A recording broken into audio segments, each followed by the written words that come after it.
but it seems like they're fighting deflation, but probably more like deflation of assets, right? So they keep saying they can't get the inflation they want. They can't get it. Well, I think they've got it now. I think it's a little bit over their target at this point, but but then at the same time, we're seeing prices of everything going through the roof, from used cars to used bicycles, all the way to all types of financial assets and all those types of things.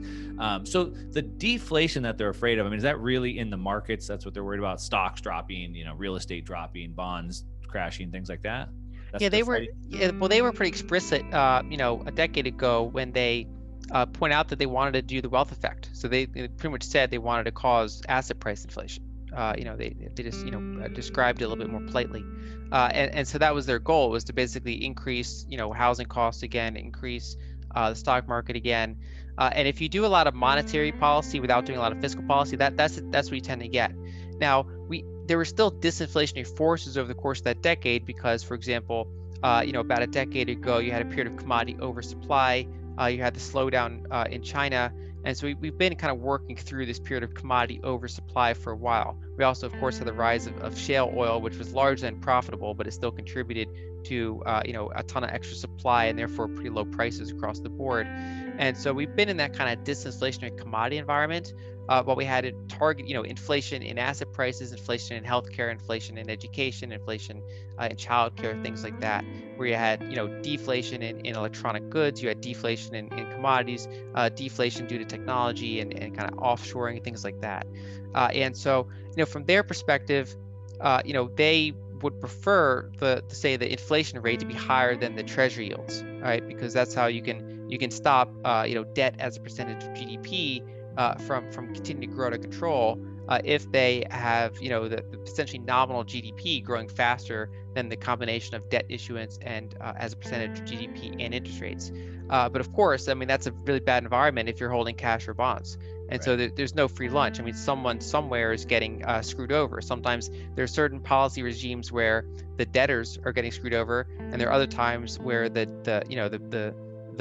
people that own the debt, the creditors, are getting screwed over. And so in this environment of high leverage, they're trying to err on the side of essentially the creditors getting screwed over. But instead of kind of abrupt kind of nominal losses, they'd prefer it, to basically just fail to keep up with inflation. And that's what you saw back in, say, the 1970s and 1940s, these inflationary decades. Ironically, they tend to deleverage things because the bonds fail to keep up with inflation, but you don't want to be the ones holding those assets, and that's a pretty big pool of assets.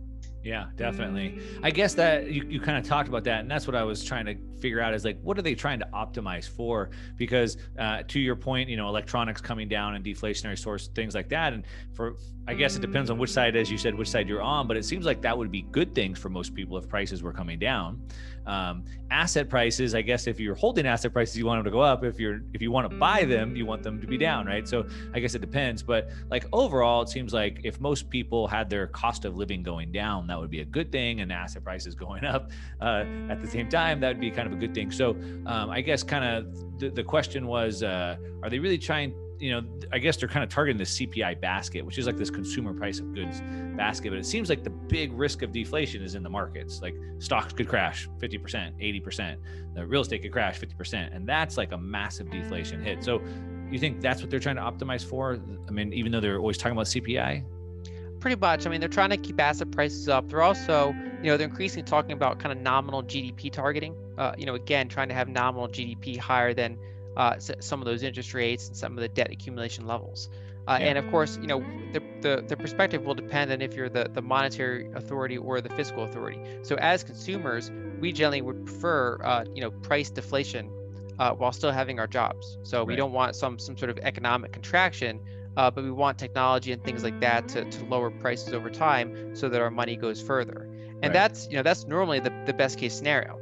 The only time that's bad is if you have a debt bubble, right? Because then the real value of your debt goes up relative to your incomes and things like that. So if you had avoided that in the first place, then that deflation is really good. But what policymakers are afraid of is that because we've had this this kind of mix of lower interest rates and these different types of policy mixes, we've kind of encouraged this big debt buildup.